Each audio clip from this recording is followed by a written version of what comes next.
Hello students, welcome back to my channel chemistry with Sakshi. Previous lecture में guys हमने quantum numbers के बारे में देखा था। क्वांटम नंबर्स 4 टाइप्स के होते हैं: principal quantum number, azimuthal quantum number, magnetic quantum number and spin quantum number, जिसको कि हम डिनोट करते हैं एन, एल, एम और एस के द्वारा। ठीक है, तो गाइस प्रीवियस लेक्चर जिसने भी नहीं देखा है वो पहले प्रीवियस लेक्चर देखे, ताकि आप लोगों को आज का टॉपिक और अच्छे से समझ में आ जाए।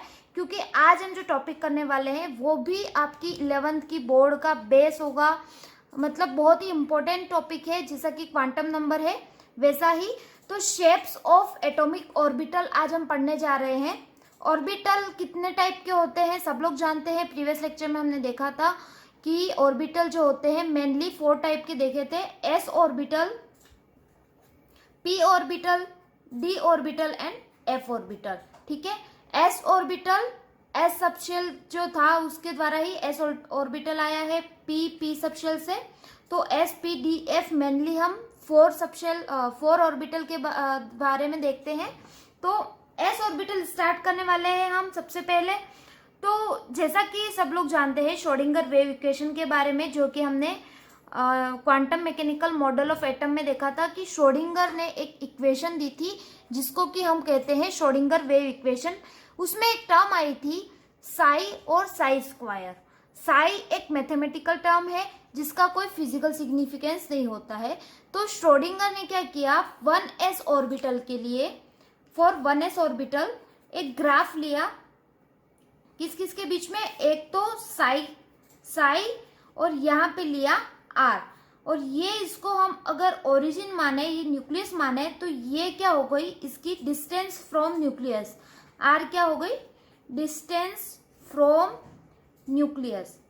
अगर हम इसका ग्राफ लेते हैं साई और आर, साई वर्सेस आर के बीच में, तो इसका ग्राफ कुछ इस प्रकार से आता है कि ये जैसे जैसे इस टाइप से आता है, जैसे जैसे न्यूक्लियस से दूर जाते जाएंगे तो आर की वैल्यू क्या होती है, साई की वैल्यू क्या होती है, घटती जाती है और फिर एक टाइम पर क्या हो जाती है, कांस्टेंट हो जाती है, इस प्रकार से। ठीक है, लेकिन क्या होता है, साई का तो कोई फिजिकल सिग्निफिकेंस है ही नहीं। तो श्रोडिंगर ने क्या किया कि साई स्क्वायर और आर के बीच में एक ग्राफ लिया। तो उसमें उन्होंने क्या देखा, जब यहाँ पे लिया साई स्क्वायर साई की जगह, और यहाँ पे क्या लिया, आर लिया, और आर वही क्या है, डिस्टेंस फ्रॉम न्यूक्लियस, न्यूक्लियस से उस इलेक्ट्रॉन की कितनी डिस्टेंस है। ठीक है, तो इसके बीच में जब ग्राफ लिया जाता है तो ये ग्राफ कुछ इस प्रकार से आता है, ये थोड़ा सा और क्लोज हो जाएगा और ये एक टाइम पे क्या हो जाएगा, कांस्टेंट हो जाएगा। मतलब कि जब भी साई स्क्वायर और आर के बीच में ग्राफ लिया जाता है तो जैसे जैसे डिस्टेंस बढ़ती है, न्यूक्लियस से दूर जाता है इलेक्ट्रॉन, डिस्टेंस बढ़ती जाती है, तो साई स्क्वायर की वैल्यू क्या होती है, कम होती जाती है, और एक टाइम के बाद क्या हो जाती है, कांस्टेंट हो जाती है। तो ये कुछ इस प्रकार से दिखा हमको कि जैसे कि ये न्यूक्लियस है, ये एक न्यूक्लियस है, सब लोग जानते हैं बीच में न्यूक्लियस होता है, और इलेक्ट्रॉन क्या करते हैं, रिवॉल्व करते हैं। लेकिन इलेक्ट्रॉन जो रिवॉल्व करते हैं, ये क्या होगा, ये क्या है, ये जो मैं डॉट डॉट बना रही हूँ ये क्या है, इलेक्ट्रॉन है।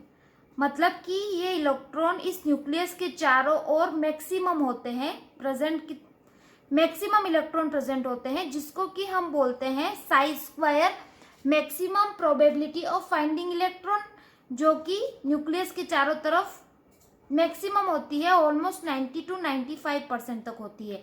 इसको हम एक और नाम देते हैं, इसको बोलते हैं प्रोबेबिलिटी डेंसिटी। प्रोबेबिलिटी डेंसिटी, जहां पे इलेक्ट्रॉन के पाए जाने की प्रोबेबिलिटी जो होती है वो मैक्सिमम होती है, उसको क्या बोलते हैं, प्रोबेबिलिटी डेंसिटी। तो ये जब 1s ऑर्बिटल के लिए देखा गया कि न्यूक्लियस के चारों तरफ 1s ऑर्बिटल का जो शेप देखा गया वो कुछ इस प्रकार से मिला हमको कि इलेक्ट्रॉन के पास जो है सबसे ज्यादा न्यूक्लियस है, और जैसे जैसे हम दूर जाते हैं न्यूक्लियस से तो क्या होता है, इसकी डेंसिटी है वो कम होती जाती है। इस मतलब कि इलेक्ट्रॉन हमको मिलने की जो प्रोबेबिलिटी है वो कम होती जाती है। सबसे ज्यादा जो इलेक्ट्रॉन है वो इस एरिया में, अगर मैं इसको एक बाउंड्री के द्वारा कवर कर देती हूँ, एक बाउंड्री बना देती हूँ, तो हमें दिखेगा कि इसमें क्या है, सबसे ज्यादा इलेक्ट्रॉन प्रेजेंट है, ऑलमोस्ट 90 to 95%, और बाकी फिर धीरे धीरे दूर जाते हैं न्यूक्लियस से, तो क्या होता है, इलेक्ट्रॉन मिलने की जो प्रोबेबिलिटी है वो कम होती जाती है, और एक टाइम के बाद क्या हो जाती है, कांस्टेंट हो जाती है। तो ये इस ग्राफ से हमें इसका स्ट्रक्चर मिला, ठीक है। वैसे ही हम क्या करते हैं, जब 2s ऑर्बिटल के लिए श्रोडिंगर ने इसका ग्राफ लिया फॉर 2s ऑर्बिटल, तो क्या देखा, फॉर 2s ऑर्बिटल जब इसका ग्राफ लिया गया साई और आर के बीच में, तो क्या मिलता है, ये आर है और यहाँ पे क्या है, साई। तो ये आता है इस प्रकार से कुछ ग्राफ, ये धीरे धीरे कम होती है साई की वैल्यू, और एक टाइम पे ये 0 हो जाती है, और फिर वापस से ये बढ़ने लगती है इस टाइप से। और जब साई स्क्वायर के बीच में ग्राफ खींचा गया, साई स्क्वायर और आर के बीच में जब ग्राफ देखा गया, तो ये कुछ इस प्रकार से मिला, जैसे जैसे न्यूक्लियस से डिस्टेंस बढ़ेगी तो ये क्या होगा, कम होती जाएगी साई स्क्वायर की वैल्यू, और फिर एक टाइम पे क्या हो जाएगी, ये इसको टच हो जाएगी, मतलब इसकी वैल्यू क्या हो जाएगी, 0 हो जाएगी, फिर बढ़ेगी थोड़ी, और फिर क्या हो जाएगी, वापस से कम हो जाएगी, और ये एक टाइम के बाद क्या हो जाएगी, कांस्टेंट हो जाएगी। तो इसका ग्राफ कुछ इस प्रकार से मिला हमको, लेकिन इस जब 1s के लिए लिया तो यहाँ पे 0 नहीं हुआ था, और 2s के लिए जब हमने ग्राफ लिया साई स्क्वायर और आर के बीच में, तो यहाँ पे जो वैल्यू है वो 0 आ गई। और बच्चों इसी वैल्यू को हम बोलते हैं नोडल सरफेस, इसी को क्या बोलते हैं, नोडल सरफेस, या फिर सिंपली इसको बोल सकते हैं नोड्स, ठीक है। तो ये एक इम्पोर्टेंट टर्म है, इसको क्या बोलते हैं, नोड्स। नोड्स किसको बोलते हैं, कि जहाँ पे इलेक्ट्रॉन के पाए जाने की जो प्रोबेबिलिटी है वो कितनी हो जाती है, 0। जहाँ पे इलेक्ट्रॉन बिल्कुल भी प्रेजेंट नहीं होते हैं उसी को हम क्या बोलते हैं, नोड्स बोलते हैं। तो जब इसका ग्राफ लिया गया, इसका जब स्ट्रक्चर बनाया गया 2s ऑर्बिटल के लिए, तो वो कुछ इस प्रकार से मिला हमको, जैसे कि ये है हमारा न्यूक्लियस, न्यूक्लियस के चारों तरफ ये बहुत सारे इलेक्ट्रॉन, प्रोबेबिलिटी डेंसिटी यहाँ पे मैक्सिमम है, ये क्या है, 1s ऑर्बिटल, ठीक है, ये 1s ऑर्बिटल के लिए है। फिर क्या होगा, धीरे धीरे कम हो जाएगी इसकी प्रोबेबिलिटी, और फिर एक टाइम बाद क्या आएगा, ये बिल्कुल 0 हो जाएगी, और यहाँ से वापस स्टार्ट हो जाएंगे इलेक्ट्रॉन प्रेजेंट रहना, मैक्सिमम इलेक्ट्रॉन यहाँ पे फिर से मिलेंगे, ठीक है, कुछ इस प्रकार से। तो जब ये किसका शेप है, 2s ऑर्बिटल का, ये जो डॉट डॉट बनाए मैंने वो क्या है, इलेक्ट्रॉन्स, ठीक है, ये क्या है, इलेक्ट्रॉन्स। तो जब ये 1s ऑर्बिटल है, ये क्या है, 1s ऑर्बिटल, ये न्यूक्लियस, और ये जो हो गया वो 2s ऑर्बिटल। जब हम इसकी बाउंड्री बनाते हैं तो हम देखते हैं, ये बाउंड्री बना दी 1s ऑर्बिटल की, और ये बाउंड्री हो गई 2s ऑर्बिटल की। तो हम देखते हैं कि 1s और 2s ऑर्बिटल के बीच में एक भी इलेक्ट्रॉन प्रेजेंट नहीं है। तो बच्चों इसी को ही बोलते हैं हम नोड्स, यही क्या है, नोड्स, जहां पे इलेक्ट्रॉन बिल्कुल भी नहीं है, इलेक्ट्रॉन की प्रोबेबिलिटी जो है वो 0 है। तो नोड्स क्या हो गया, finding probability of finding electron becomes 0, कि जो इलेक्ट्रॉन के पाए जाने की जो संभावना है, प्रोबेबिलिटी है, वो कितनी हो जाती है, 0 हो जाती है। इसी को क्या बोलते हैं, नोड्स बोलते हैं। यहाँ पे देखिए न्यूक्लियस और 1s के बीच में कोई भी नोड नहीं है, और 1s और 2s के बीच में एक नोड प्रेजेंट है। फिर क्या होता है, जब और आगे बढ़ते हैं तो नोड की जो नंबर है वो बढ़ते जाते हैं, 2s और 3s के बीच में 2 नोड्स आ जाते हैं, इस प्रकार से। लाइकवाइज इसका एक फॉर्मूला भी है। तो सबसे पहले देखते हैं कि नोड्स जो होते हैं वो 2 टाइप्स के होते हैं। नोड्स 2 टाइप्स के होते हैं, एक होता है रेडियल नोड, रेडियल नोड जो होता है वो क्या होता है कि रेडियल मतलब रेडियस से जुड़ा हुआ है कुछ, कि ये जो है नोड्स, ये चारों डायरेक्शन में क्या है, एक जैसा है, रेडियस एक जैसी। जो स्फेरिकल जो होता है, मतलब कि जो गोलाकार जो प्रेजेंट होता है गोले में, यही क्या कहलाता है, रेडियल नोड। इस टाइप से जो ये स्पेस होता है जहाँ पे इलेक्ट्रॉन के पाए जाने की जो प्रोबेबिलिटी होती है वो 0 होती है, उसी को हम क्या बोलते हैं, रेडियल नोड। इसका फॉर्मूला है n माइनस एल माइनस 1, ये फॉर्मूला है। इससे हम क्या निकाल सकते हैं, रेडियल नोड। और सेकेंड जो हमारे पास आता है वो है angular node. Angular node, angular node हम p ऑर्बिटल में देख सकते हैं, s ऑर्बिटल में एक भी एंगुलर नोड जो है प्रेजेंट नहीं होता है। एंगुलर नोड का मतलब क्या होता है, इसका फॉर्मूला होता है सीधा सा l मतलब एजीमुथल क्वांटम नंबर, और यही क्या होता है, एंगुलर नोड होता है, जो कि s ऑर्बिटल में प्रेजेंट नहीं होता है। p ऑर्बिटल में हम आगे देखेंगे जब उसका शेप, तब हमें पता चलेगा कि उसमें क्या प्रेजेंट होता है, angular node. Angular node angle पे डिपेंड करता है, मतलब कि ये सिर्फ रेडियस पे डिपेंड नहीं करता है। नोड जो होता है वो ओनली रेडियस पे डिपेंड नहीं करता है, इसमें एंगल भी देखा जाता है कि कौन से एंगल, लाइक जो p ऑर्बिटल होता है, आगे हम देखेंगे 3 एक्सिस पे होता है, x, y and z axis. तो ये जैसे कि p ऑर्बिटल हमने बनाया, तो इसमें यहाँ पे भी इलेक्ट्रॉन प्रेजेंट है, यहाँ पे भी इलेक्ट्रॉन प्रेजेंट है, लेकिन ये बीच में जो है न्यूक्लियस के चारों तरफ, ये बीच में जो एक पॉइंट होता है जहाँ पे इलेक्ट्रॉन जो होते हैं वो 0 होते हैं, बिल्कुल भी प्रेजेंट नहीं होते हैं, उसी को हम क्या बोलते हैं, एंगुलर नोड। और रेडियल नोड, सर्कुलर जो होते हैं, स्फेरिकल, उसको बोलते हैं रेडियल नोड। क्लियर है। तो रेडियल नोड और एंगुलर नोड से एक फॉर्मूला आता है टोटल नंबर ऑफ नोड्स का। Total number of nodes, total number of nodes कितने हो गए इसमें, टोटल नंबर ऑफ नोड्स का फॉर्मूला हो गया n माइनस 1, जो कि इस फॉर्मूले से भी निकल जाता है, n minus L minus 1 radial node plus angular node is equal to total number of nodes. Radial node कितना है, n minus L minus 1 plus angular node कितना है, l, तो ये क्या होगा, l से l कट जाएगा तो हमारे पास क्या वैल्यू आ जाएगी, ये n माइनस 1। तो टोटल नंबर ऑफ नोड्स निकालने का फॉर्मूला क्या है, n माइनस 1। क्लियर है गाइस इतना कि नोड्स कितने टाइप्स के होते हैं, टोटल नंबर ऑफ नोड्स हम किस प्रकार से निकालते हैं। अब हम s ऑर्बिटल के लिए 1s 2s 3s, इसके लिए हम देख लेते हैं कि नंबर ऑफ नोड्स क्या आएंगे। ठीक है, तो जैसे जैसे n जो है प्रिंसिपल क्वांटम नंबर, जैसे जैसे प्रिंसिपल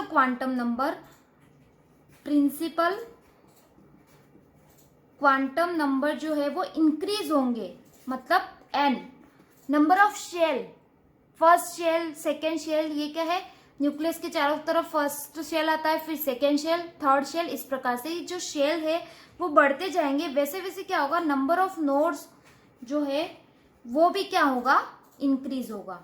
ठीक है, कैसे हम देखते हैं यहाँ पे कि यहाँ पे मैं लिखती हूँ n की वैल्यू, माना कि n की वैल्यू क्या है, 1s।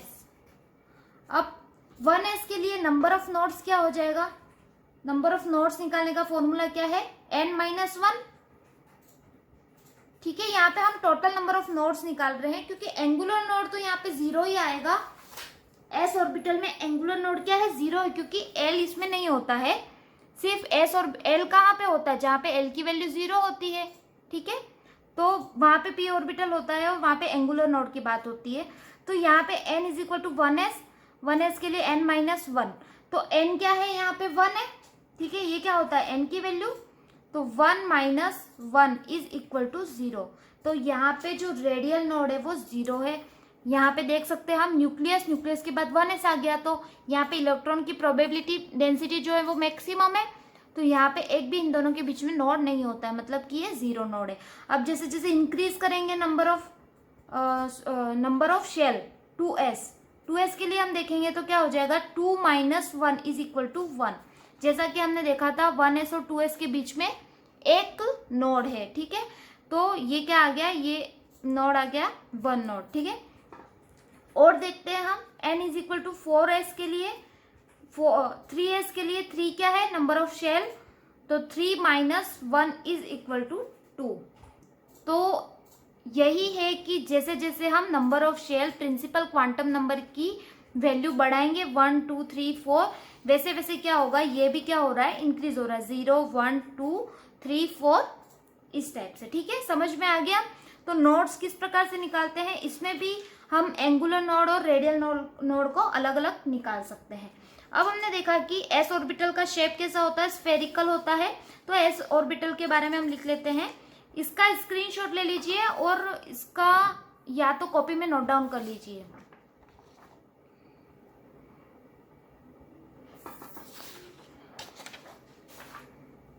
ठीक है, तो अब हम देखते हैं कि एस ऑर्बिटल के बारे में हमने क्या क्या देखा। एस ऑर्बिटल जो है, एस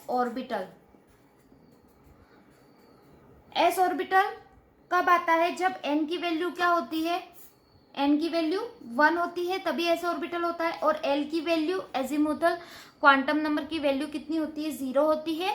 और एम की वैल्यू भी कितनी होती है, 0 होती है, मतलब कि कोई ओरिएंटेशन नहीं होता है। ठीक है, और ये क्या होता है, स्फेरिकल होता है शेप में, स्फेरिकल इन शेप। हमने देखा था इसका शेप कैसा होता है, स्फेरिकल होता है, स्फेरिकली सिमेट्रिक होता है। इसका मतलब क्या होता है, स्फेरिकल सिमेट्रिक मतलब कि जैसे कि 3 डायरेक्शन है, एक्स वाई जेड। ये है एक्स डायरेक्शन, ये है वाई, और ये क्या है, जेड एक्सिस। ठीक है, एक्स एक्सिस, वाई एक्सिस और जेड एक्सिस। ये न्यूक्लियस है। अब न्यूक्लियस के चारों तरफ इलेक्ट्रॉन 1s ऑर्बिटल या s ऑर्बिटल का जो शेप होता है वो किस प्रकार से होता है, इस प्रकार से होता है, ये स्फेरिकल होता है। तो ये किसी भी एक्सिस पे, किसी भी डायरेक्शन में क्या होता है, सेम होता है।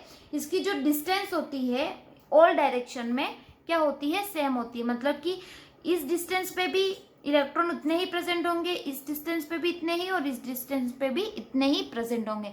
मतलब कि जो प्रोबेबिलिटी डेंसिटी होती है इलेक्ट्रॉन की, वो क्या होती है, सेम होती है ऑल डायरेक्शन में। तो इसीलिए इसको क्या बोलते हैं, स्फेरिकली सिमेट्रिक होता है। क्लियर है गाइस, ये क्या है, न्यूक्लियस के चारों तरफ जो ऑर्बिटल होता है, एस ऑर्बिटल, उसमें इलेक्ट्रॉन प्रोबेबिलिटी जो डेंसिटी होती है वो क्या होती है, सेम होती है। इसीलिए इसको क्या बोलते हैं, स्फेरिकली सिमेट्रिक। ठीक है, एक और बात यहाँ पे ध्यान रखने की है, जैसे जैसे साइज इंक्रीज होगी, जैसे जैसे नंबर ऑफ शेल इंक्रीज होगा, वैसे वैसे क्या होगा, साइज भी क्या होगी, इंक्रीज होगी। कैसे, जैसे कि सब लोग जानते हैं ये 1s ऑर्बिटल है, 1s से बड़ा होगा 2s ऑर्बिटल, 2s से बड़ा होगा 3s ऑर्बिटल। तो एन नंबर ऑफ शेल जैसे जैसे बढ़ेगा, 1 2 3, वैसे वैसे क्या होगा, साइज भी क्या होगी उसकी, इंक्रीज होगी। 1s से बड़ा क्या होगा, 2s ऑर्बिटल, 2s से बड़ा क्या होगा, 3s, 3s से बड़ा 4s, इस टाइप से। तो यहाँ पे हम लिख सकते हैं 1s is greater than 2s orbital, is greater than 3s and is greater than 4s likewise। ठीक है, समझ में आ गया। तो यही है s ऑर्बिटल। अब हम देखेंगे, आई होप आप लोगों को s ऑर्बिटल अच्छे से समझ में आ गया कि सिंपली इसमें क्या है कि इसका जो शेप होता है वो स्फेरिकल होता है। वो स्टार्ट कहाँ से होता है, n इज इक्वल टू 1 से, और l की वैल्यू जहाँ पे क्या होती है, 0 होती है। क्लियर है। अब हम देखते हैं p ऑर्बिटल के बारे में। फर्स्ट जो है s ऑर्बिटल एंड सेकेंड क्या है, p ऑर्बिटल। p ऑर्बिटल कहां से स्टार्ट होता है, n इज इक्वल टू 2 जब आता है तब हमारे पास p ऑर्बिटल आता है n इज इक्वल टू 2 में। क्यों, क्योंकि जब n इज इक्वल टू 2 लिखते हैं तब हमारे पास l की वैल्यू कितनी आती है, 1 आती है। और l की वैल्यू जब 1 आती है तो l इज इक्वल टू 1 के लिए क्या था, p सबशेल, और p सबशेल के लिए ऑर्बिटल भी कौन सा है, p ऑर्बिटल।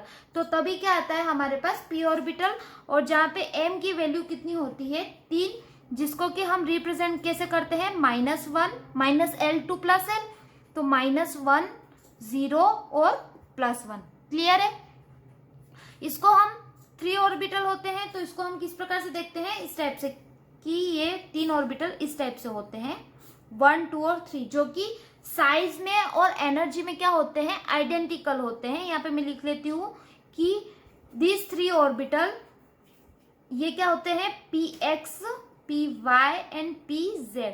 3 ऑर्बिटल होते हैं जिनकी जो साइज होती है और एनर्जी जो होती है वो क्या होती है, आइडेंटिकल होती है, सेम होती है, आइडेंटिकल। क्लियर है। तो इसका जो शेप होता है, p ऑर्बिटल का जो शेप होता है वो डम्बल शेप का होता है, डम्बल शेप का होता है। और ये जो होते हैं वो डायरेक्शनल होते हैं, directional in nature. S orbital जो है वो नॉन डायरेक्शनल होते हैं, नॉन डायरेक्शनल होते हैं, इनकी कोई फिक्स डायरेक्शन नहीं होती है, ये चारों तरफ जो इलेक्ट्रॉन जो होते हैं वो सेम डिस्ट्रीब्यूटेड होते हैं, सिमेट्रिक होते हैं, ठीक है। तो ये जो होते हैं पी ऑर्बिटल वो डायरेक्शनल होते हैं नेचर में, इनकी फिक्स डायरेक्शन होती है। किस टाइप से हम देखते हैं, पी जो ऑर्बिटल होता है वो 3 टाइप के होते हैं, पी एक्स, पी वाई और पी जेड। पी एक्स सबसे पहले देखते हैं हम इनका स्ट्रक्चर कैसा होता है। पी एक्स का, पी वाई और ये पी जेड के लिए हम देखते हैं। जैसे कि यहाँ पे क्या है, ये एक्स एक्सिस मान लिया, इसको हमने वाई एक्सिस मान लिया और इसको हमने मान लिया जेड एक्सिस। ये जेड एक्स ये 3 डायमेंशनल होता है, तो कुछ इस टाइप से होता है। 3D इमेजिन करना पड़ेगा आप लोगों को, 3 डायमेंशनल होता है। तो ये जेड एक्सिस हो गया। अब एक्स वाई और जेड एक्सिस पे हमको क्या देखना है, सबसे पहले पी एक्स के लिए इसका शेप कैसा होता है, ये फॉर पी एक्स के लिए शेप क्या हो गया, ये कुछ इस टाइप से होता है। ये किसका शेप हो गया, पी एक्स का, एक्स एक्सिस पे लाई कर रहा है, तो ये क्या हो गया पी एक्स, ठीक है। ये जो होते हैं इसको बोलते हैं लोब्स, और इसमें 2 लोब्स होते हैं, एक इस टाइप से और एक इस टाइप से। इसमें हमने इसको बनाने के लिए इस टाइप से लिख लिया, लेकिन इन दोनों के बीच में एक थोड़ा सा गैप होता है, इसी को हम क्या बोलते हैं, एंगुलर नोड। क्लियर है। ये जो होता है यहाँ पे जो इलेक्ट्रॉन प्रोबेबिलिटी जो होती है इलेक्ट्रॉन के प्रेजेंट रहने की वो 0 होती है, इसीलिए इसको क्या बोलते हैं, एंगुलर नोड, ठीक है। तो ये क्या हो गया, 2 लोब्स होते हैं, लोब्स के बीच में जो स्पेस होता है उसको हम बोलते हैं एंगुलर नोड, क्योंकि यहाँ पे इलेक्ट्रॉन प्रेजेंट नहीं होता है, 0 होता है। और ये पी एक्स ऑर्बिटल का शेप है, ठीक है। अब यहाँ पे जो होता है एक नोडल प्लेन होता है जो इसको क्या करता है, डिवाइड करता है। ये क्या है, एक नोडल प्लेन जो कि क्या करता है, डिवाइड करता है इन दोनों को, ठीक है। अब हम देखते हैं पी वाई ऑर्बिटल के लिए, फॉर पी वाई ऑर्बिटल ये एक्स एक्सिस है, ये वाई एक्सिस है और ये क्या है, जेड एक्सिस, ठीक है। तो पी वाई ऑर्बिटल जो है उसका शेप होगा, पी वाई पे लाई करेगा ये इस टाइप से कुछ, तो ये क्या किसका शेप है, पी वाई ऑर्बिटल का। और इसमें भी क्या होता है, नोडल प्लेन होता है जो कि इन दोनों को क्या करता है, सेपरेट करता है, बीच में स्पेस होता है और उसको बोलते हैं एंगुलर नोड, ठीक है। For P Z orbital, P Z का शेप होता है, जेड ऑर्बिटल पे लाई करेगा, तो ये हो गया पी जेड का शेप, ठीक है। ये है एक्स, ये है वाई और ये है जेड, तो ये क्या हो गया, जेड ऑर्बिटल। क्लियर है। तो पी ऑर्बिटल के शेप्स 3 ऑर्बिटल होते हैं, P X, P Y, P Z, जिसका जो शेप है एक्सिस पे अलग अलग हो सकता है, लेकिन इनकी जो एनर्जी है, इनका जो साइज है वो क्या होती है, सेम होती है। इनका शेप डम्बेल होता है, डम्बेल क्यों बोलते हैं, क्योंकि वो डम्बेल होता है वो उस टाइप से होता है और डायरेक्शनल होता है नेचर में। ये क्या होता है, डायरेक्शनल होता है, एक्स एक्सिस के लिए, वाई एक्सिस के लिए से और जेड एक्सिस के लिए इस टाइप से, तो इसको क्या बोलते हैं, डम्बेल शेप। ये जो है इसमें इलेक्ट्रॉन प्रेजेंट होते हैं दोनों साइड में और इनको बोलते हैं लोब्स, और यहाँ पे बीच में जो होता है वो इलेक्ट्रॉन प्रेजेंट रहने की जो प्रोबेबिलिटी होती है वो 0 होती है, इसलिए इसको नोड बोलते हैं। और पी ऑर्बिटल में कौन सा नोड होता है, एंगुलर नोड। अब हम देखते हैं कि रेडियल नोड और एंगुलर नोड इसमें क्या क्या होते हैं। उससे पहले इसका स्क्रीनशॉट ले लीजिए।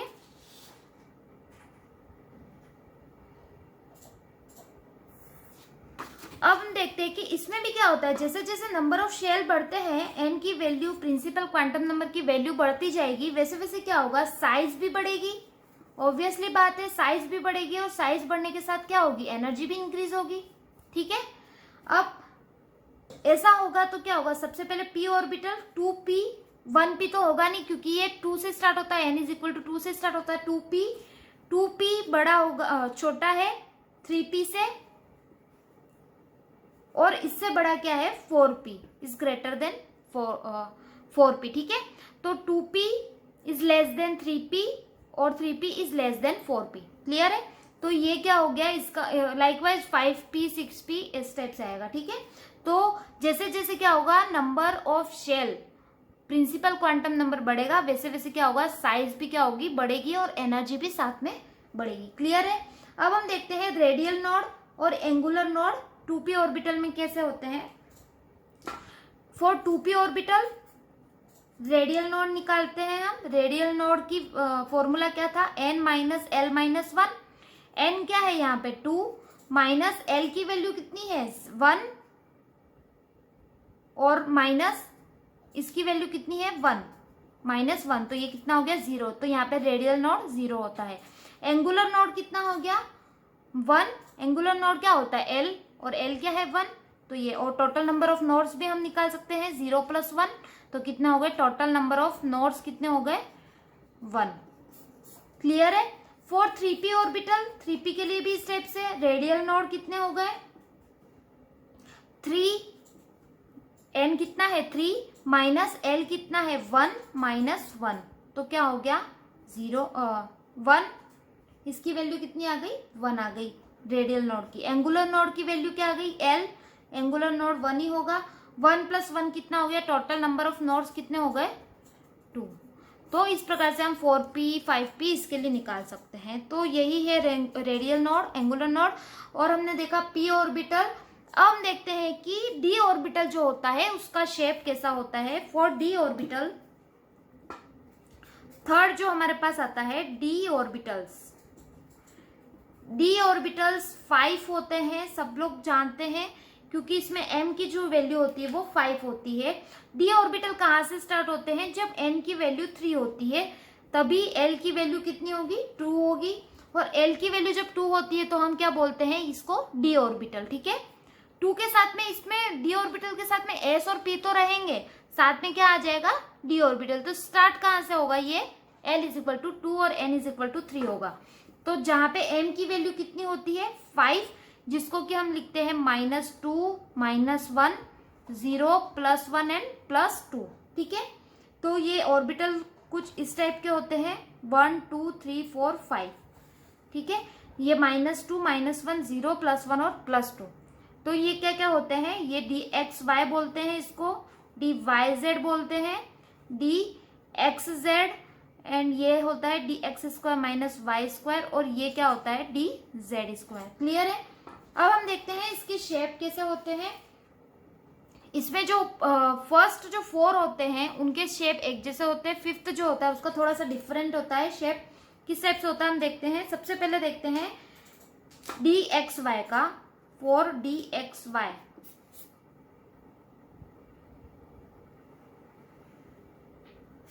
मान लो ये x एक्सिस है और ये y एक्सिस है। यहाँ पे स्टूडेंट्स ये जरूरी नहीं है कि इसको x मान लिया तो ये यहीं पे x होगा, हम इसको भी x मान सकते हैं। यहाँ पे ये जो होता है थर्ड जो, उसको भी x एक्सिस मान सकते हैं, किसी भी प्रकार से मान सकते हैं। तो मतलब एक को x मानेंगे तो दूसरा y होगा और तीसरा क्या होगा z एक्सिस होगा, ठीक है। तो हम यहाँ पे निकाल रहे हैं dxy के लिए, तो इसको x माना और इसको y माना। तो इसका जो आता है शेप वो इस टाइप से होता है,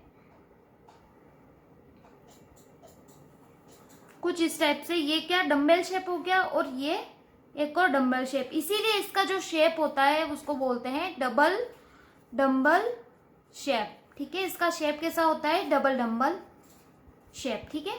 तो ये क्या हो गया dxy का स्ट्रक्चर हो गया। उसी टाइप से dyz का भी स्ट्रक्चर सेम ऐसा ही होता है। अगर हम इसको ऐसे, ये 3 डायमेंशनल होता है इसलिए बहुत ही दिखने में कॉम्प्लिकेटेड होता है। इसको अगर हम यहाँ पे y और z यहाँ पे लेके लिखे तो ये बहुत ही ऐसा दिखेगा। तो इसलिए यहाँ पे मैं क्या ले रही हूँ y एक्सिस और यहाँ पे क्या ले रही हूँ z एक्सिस, ठीक है। तो इसका भी शेप सेम कैसा होगा, इसी टाइप से होगा। ये इस टाइप से, कुछ इस टाइप से होगा। तो ये क्या है dyz के लिए है। और अब हम देखते हैं नेक्स्ट dxz के लिए। फॉर dxz का स्ट्रक्चर कैसा होता है, और फोर्थ जो है dx² - y² इसका थोड़ा सा अलग होता है। तो इसका स्ट्रक्चर कैसा होता है, डी एक्स जेड का, ये अगर हम एक्स मान ले एक्सिस और ये जेड एक्सिस है, तो ये कैसे होगा, इसका शेप कुछ इस टाइप से होगा। ठीक है, तो ये क्या हो गया, डी एक्स जेड का शेप हो गया। ठीक है, D X square minus Y square, X मान ले और इसको वाई एक्सिस माने, तो क्या होगा, इसका शेप होगा थोड़ा सा डिफरेंस, ये एक्स एक्सिस पे लाई करेगा कुछ इस टाइप से, और ये क्या करेगा, एक जो लोब होता है,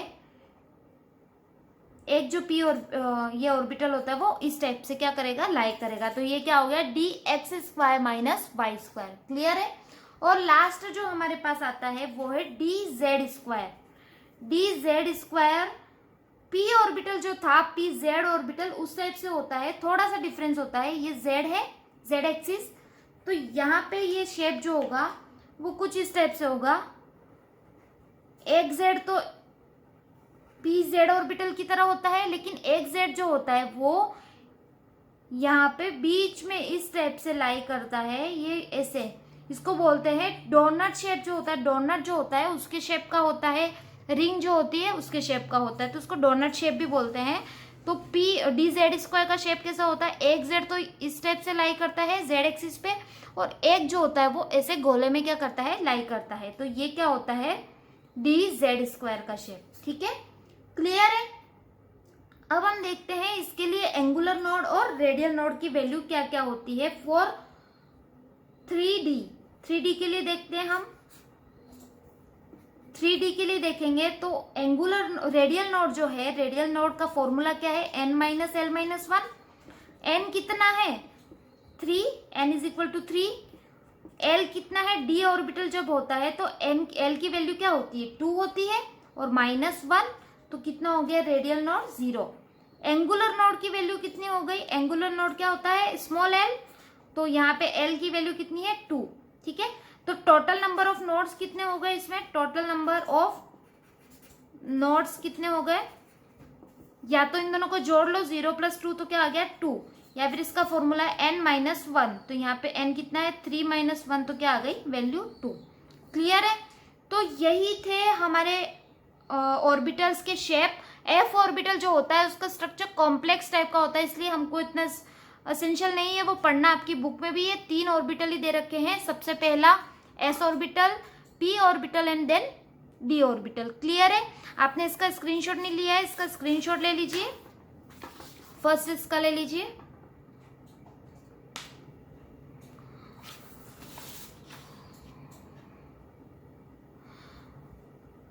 तो गाइस आज की क्लास के लिए बस इतना ही। आज हमने देखा ऑर्बिटल्स के शेप के बारे में, s ऑर्बिटल, p ऑर्बिटल और d ऑर्बिटल।